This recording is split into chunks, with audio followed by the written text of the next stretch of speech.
Hello everyone, today we are going to discuss metastasis. Metastasis. So this metastasis, this means as spread of tumor to site, उस sites पे जो कि that are physically discontinuous with the primary tumour, मतलब कि जहाँ से originate हुआ था वहाँ से अलग हो गया, that is called as metastasis. और अगर कोई ट्यूमर मेटास्टासिस हो गया, this means that this tumour if metastasis, अगर मेटास्टासिस हो गया occurred, this means that tumour is malignant. अब ये जो प्रॉपर्टी ऑफ इन्वेजिनेशन है, ठीक है ना, ऑफ कैंसर, दिस प्रॉपर्टी, ठीक है ना, अलाउ देम टू पेनिट्रेट, ये पेनिट्रेट करवाने में हेल्प करता है. कहाँ पे?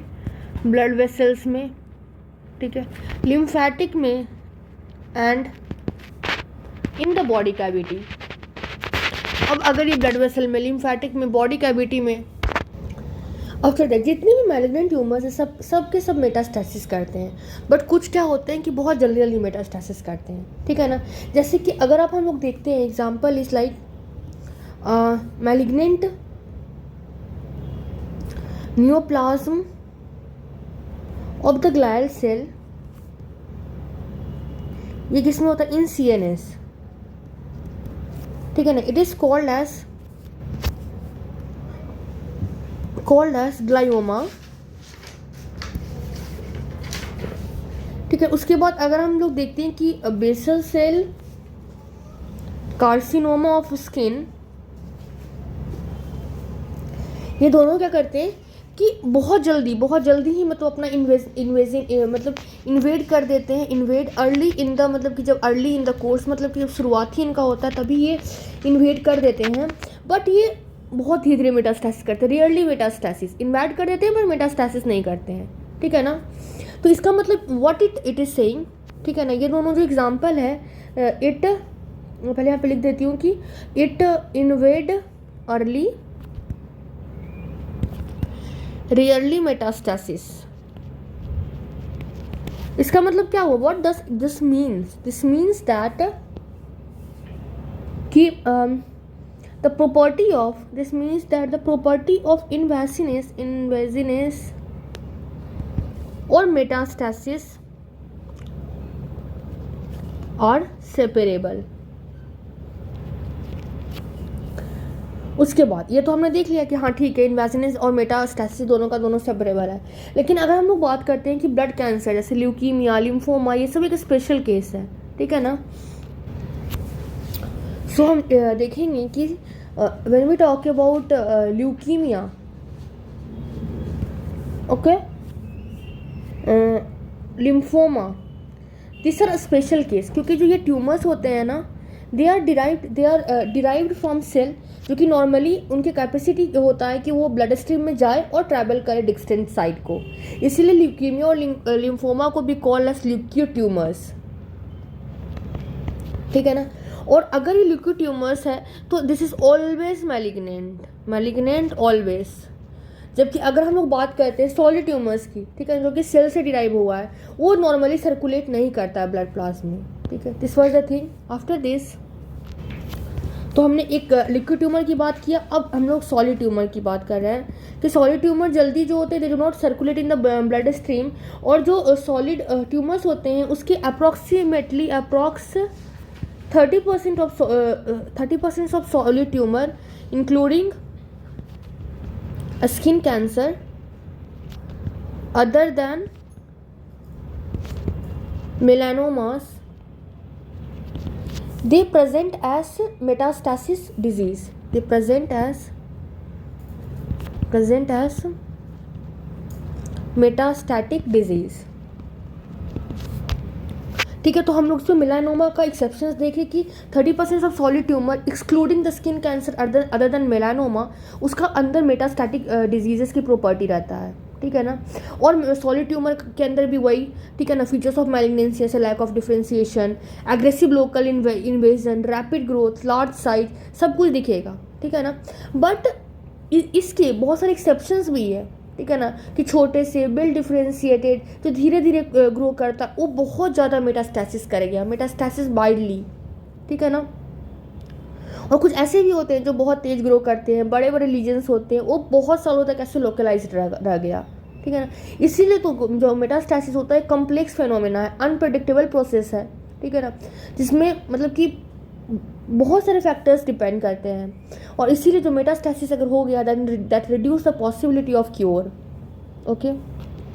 और मतलब कि there is prevention of cancer ज़्यादा अच्छे से होता है जब पेशेंट को हमें मतलब पता चले कि हम लोग मेटास्टैसिस को ही ब्लॉक कर दिया, ठीक है ना, तब हम लोग मतलब इनिशियल डायग्नोसिस अगर हमने कर दिया तो you know there is easy treatment. After this we will मतलब कि स्टडी की, हाँ ठीक है, स्प्रेड तो होता है, हमने बहुत सारी कहानी भी देखा, but how it is spread, the pathway of spreading of metastasis, so we will look the pathway of spread. तो जो पाथवे ऑफ स्प्रेड, जो कैंसर की स्प्रेडनेस होती है, that occur by 3 pathway. First is by direct seeding of body cavities or surface, and second is lymphatic spread, and third is hematogenous spread, ठीक है। ये तो हमने देख लिया कि ठीक है बॉडी कैविटी सरफेस से डायरेक्ट स्प्रेड होता है, ठीक है ना, लिम्फैटिक, हेमाटोजिनस। कभी कभी क्या होता है जो डॉक्टर जो चीज़ें कर रहे होते हैं उनसे भी, डॉक्टर्स ने किसी ट्यूमर सेल में अगर सर्जिकल इंस्ट्रूमेंट लगाया तो उससे भी कई बार आपने देखा होगा कि किसी को ऑपरेशन हुआ और उसकी कैंसर और रैपिड इन्वेड किया इधर उधर एंड और डेथ हो गया पेशेंट की। तो ओके, सो इटालियोजेनिक मतलब जो डॉक्टर के हाथों से हुआ, that is a spread of tumour cell on surgical instrument भी होता है। इसी रीज़न से कभी कभी क्या होता है किसी केसेस में हम लोग बायोप्सी भी नहीं करते हैं, जैसे अगर टेस्टिकुलर मासेस है उसका बायोप्सी भी हम लोग नहीं करते, क्योंकि अगर हम लोग सर्जिकल यूज़ करेंगे तो that is a chance of metastasis, okay. Now सबसे पहले हम लोग देखेंगे, first is seeding of body cavity and surface. अच्छा, अब seeding of body cavity and surface means क्या हुआ, इसका मतलब हुआ कि कोई मैलिग्नेंट न्यूप्लाज्म है, ठीक है ना, it means that any malignant neoplasm है, ठीक है, ये पेनिट्रेट कर देता है, this penetrate into natural open field. Natural open field means मतलब कि it lack the barrier, lacking barrier. अब हमारे बॉडी में नेचुरल ओपन फील्ड जिसमें बैरियर नहीं है, उसका एग्जांपल्स क्या क्या है, that example include peritoneal cavity, ठीक है, या फिर एनी बॉडी कैविटी, कोई भी बॉडी कैविटी अगर आप लेते हो, ठीक है, जैसे कि प्लूरल कैविटी, पेरिकार्डियल कैविटी, ठीक है, उसके बाद सब एरेक्नोइड कैविटी, जॉइंट स्पेसेस, कोई भी, ठीक है, ये सब अफेक्ट हो गया। अब ऐसे seeding of body cavity and जो सरफेसेस होता है, ये उन कार्सिनोमा का कैरेक्टरिस्टिक है जो कि मोस्टली अराइज करते हैं ओवरी से। तो this are mostly characteristic of carcinoma that is arising from ovary, ठीक है ना। जो ओवरी से अराइज करता है तो क्या होता है कि वो स्प्रेड कर जाता है टू पेरिटोनियल सरफेस, ठीक है ना, this spread to peritoneal surface. अब जैसे ही पेरिटोनियल सरफेस पे चला गया मतलब कि हैवी कैंसरस कोटिंग कर देगा, मतलब बहुत ज़्यादा कैंसरस ये कर देगा।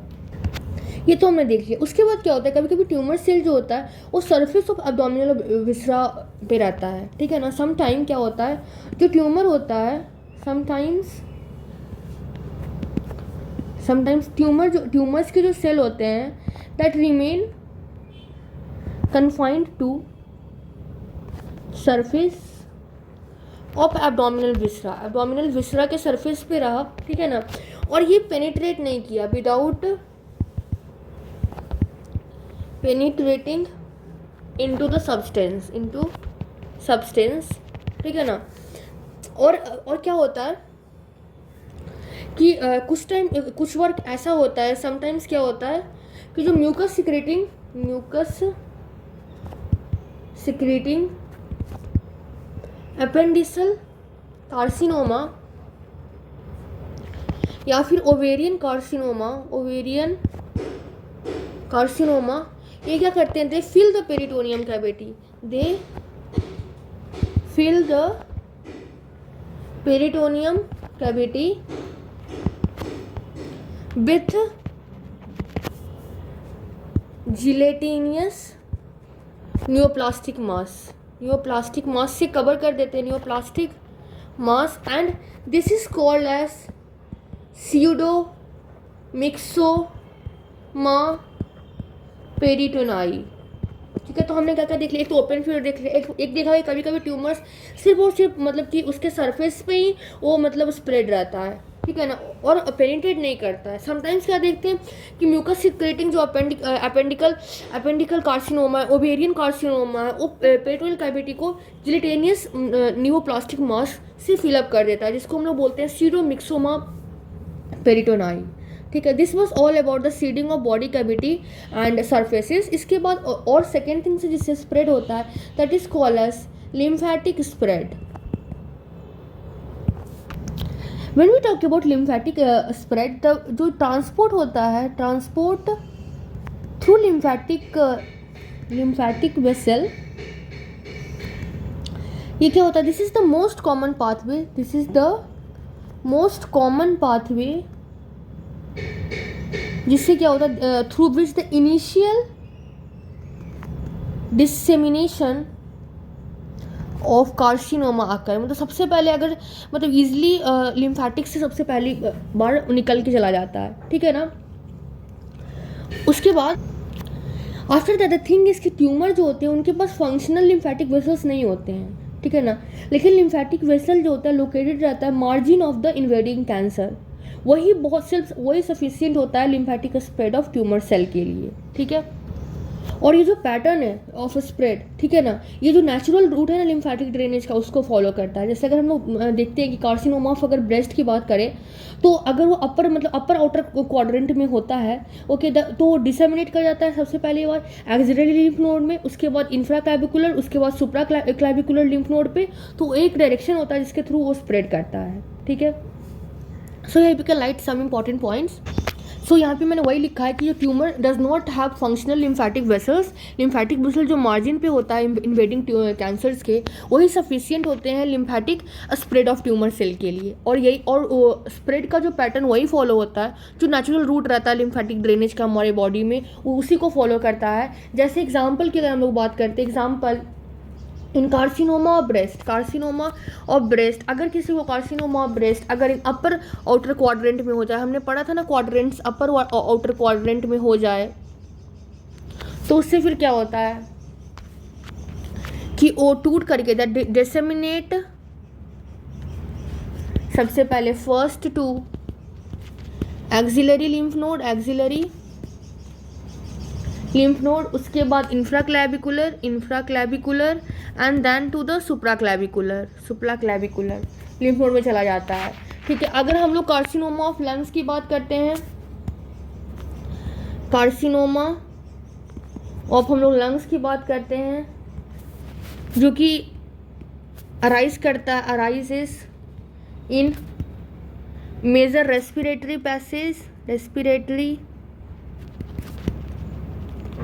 पैसेज, तो ये क्या करता है, मेटास्टैसिस होता है, इसका मेटास्टैसिस होता है first to perihilar tracheobronchial and mediastinal lymph node में। So this was the thing. और क्या होता है, कभी कभी लोकल लिम्फ नोड जो होता है कभी कभी बाईपास हो जाता है, तो उसको हम लोग स्किप मेटास्टैसिस कहते हैं, ठीक है ना। This was the thing. अगर किसी को ब्रेस्ट कैंसर होता है तो हम उसको एक्सिलरी लिम्फ नोड उसको एग्जामिन करते हैं ताकि हम लोग प्रोग्नोसिस को मतलब डिटरमाइन कर सके, और मतलब कि उसका क्या मतलब, ठीक है ना, क्या उसका थेरेपेटिक मतलब ऑप्शन हो सकता है, कैसे कैसे हम उसको ट्रीट कर सकते हैं, इसके लिए हम उसका एक्सिलरी लिम्फ नोड का एग्जामिनेशन करते हैं, ठीक है। अब उसके बाद हम जैसे एक्सिलरी लिम्फ नोड का एग्जामिनेशन करेगा, लेकिन हमने पढ़ा है कि देयर आर सम इटेरोजेनिक कॉजेज की डॉक्टर सर्जिकल इंस्ट्रूमेंट यूज़ कर रहा है और ट्यूमर और स्प्रेड हो गया, ठीक है ना। तो हम लोग को एक्सिलरी लिम्फ नोड का एग्जामिनेशन भी करना है, बट हम लोग सर्जिकल मॉर्बिडिटी से हम लोग बचना भी चाहते हैं, ठीक है ना। तो हम लोग बायोप्सी क्या करेंगे, हम लोग उसमें अगर हम लोग को बायोप्सी करना भी है during axillary lymph node examination, तो हम लोग बायोप्सी करते हैं सेंटिनल नोड्स की, ठीक है ना, सेंटिनल नोड्स का। और वो सेंटिनल नोड्स होते हैं वो उसी से हमें पता चल जाता है कि प्रेजेंस और एब्सेंस ऑफ मेटास्टैटिक लीजन्स, ठीक है। So here we will write कि जैसे to avoid iatrogenic surgical spread हम लोग क्या करते हैं, be test sentinel lymph node, ठीक है। तो सेंटिनल लिम्फ नोड फिर क्या होता है, sentinel lymph node basically first node होता है ना, जो कि सबसे जो प्राइमरी ट्यूमर से सबसे पहला बार लिम्फ नोड मतलब लिम्फेटिक ड्रेनेज वहीं पे हो रहा है, one of the first node जहाँ पे लिम्फेटिक ड्रेनेज हो रहा है प्राइमरी ट्यूमर से, ठीक है। तो here we can write also कि सिनोसाइल लिम्फ नोड ये फर्स्ट नोड होता है, this is the first node in a regional lymphatic basin that receive lymph flow from the primary tumor. Okay, so this was the thing. अब जो सेनेटाइल nodes होते हैं, ठीक है ना, इसको हम लोग इसका कैसे मैपिंग करेंगे, that is done by the injection of radio label tracer या फिर कलर ड्राई से, या फिर हम लोग ठीक है ना, मतलब ये सब हम लोग पता कर सकते हैं कि हाँ ये सेनेसाइल स्प्रेड है, सेनेसाइल नोड है, ठीक है ना। This was the thing, this was about the lymphatic spread. Now we are going to look the haematogenous spread. इसका मतलब क्या होता है, हेमाटोजेनस स्प्रेड जो है टिपिकल ऑफ सार्कोमा, बट ये कभी कभी कार्सिनोमास में भी दिखते हैं।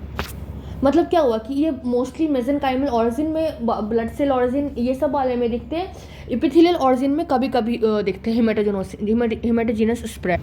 और जैसे कि हम जो लिम्फेटिक्स है ना, लिम्फेटिक स्प्रेड ये बेसिकली जो सार्कोमास होते हैं ना, ये भी कभी कभी यूज़ करते हैं, सार्कोमा कभी कभी यूज़ करते हैं, मतलब कि मोस्टली जो सार्कोमा यूज़ करते हैं that is the typical for haematogenous, मतलब it is typical of sarcoma, but ये कभी कभी कार्सिनोमास में भी दिखते हैं, ठीक है।